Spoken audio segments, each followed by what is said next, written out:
For me, movement is the purest form. It's the human body moving through time and space. It doesn't need to be overcomplicated.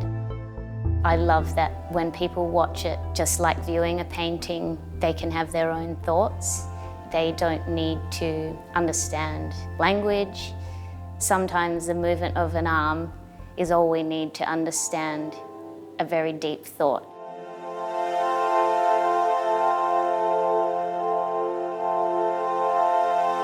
My work, Equations of a Falling Body, is premiering at the Perth Festival. It's a work with 3 incredible performers. Click, good, and get on with things. About the unpredictability of our times and how global events can impact human lives on macro and micro scales. The title, Equations of a Falling Body, is a reference to Newton's equations for a falling body, and it references objects as they fall towards the Earth. I'm also thinking of the title as a way to kind of describe the decline of our planet. Sounds very cheery, doesn't it?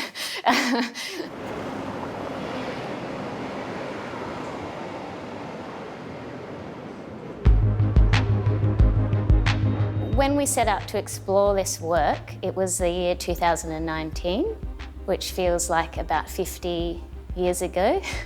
And so over the course of creating the work, we felt that we were living in such an unpredictable time that the work itself needed to have a precariousness and ever-changing quality. So a mechanism that we use is the performers are all wearing in-ear pieces, and I am feeding the performers choreography, technical instructions. It causes them to feel a sense of risk through the work, which is how we, as humans, I believe, have moved through the last 3 or so years. Okay, so are we ready to go? Could you just please put the tape deck on the grass, James? So this is the earpiece. Once they go in, it's kind of like you're wearing noise-cancelling headphones. You can hear a little bit if people yell at you or talk loudly to you, but it's pretty muffled. So the audience can't hear me through most of the work. They can see me in the frame of the performance space.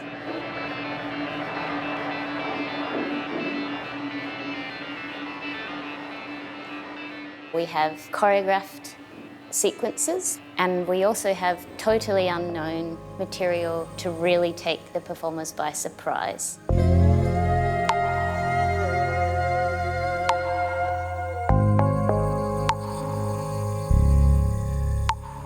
Laura's giving us instructions that are sometimes quite abstract, sometimes quite really directional and clear, like go pick up that, go move this, let's move on to this scene. You know, could you please fall in 3, 2, 1, and 2. Okay.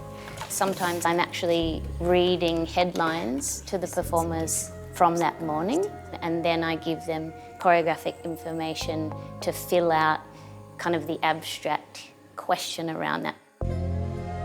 We do a lot of training with the performers in working in what we call physical states. Often I will kind of paint an environment around them.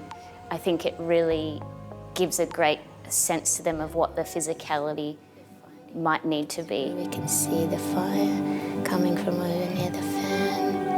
It feels the heat, we're fleeing, we're taking each other with us. In fact, the performers find it quite nurturing. I'm looking after them through the work. I do get them to do things they're not expecting, but we all want the work to succeed. So I am saying lovely things to them in their earpieces. I'm not just kind of barking commands at them the whole time.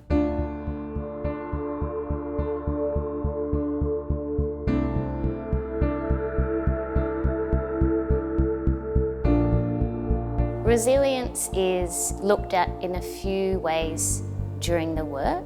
There's the basic physical resilience of a body moving through weather events, climate change. There's the resilience required to support another human through a great life event. It comes up in a few ways. Some of them are abstract, some of them are more literal. But essentially, throughout the work, there's a sense of needing to hold on to each other and try and hold on to the world around them that's shifting.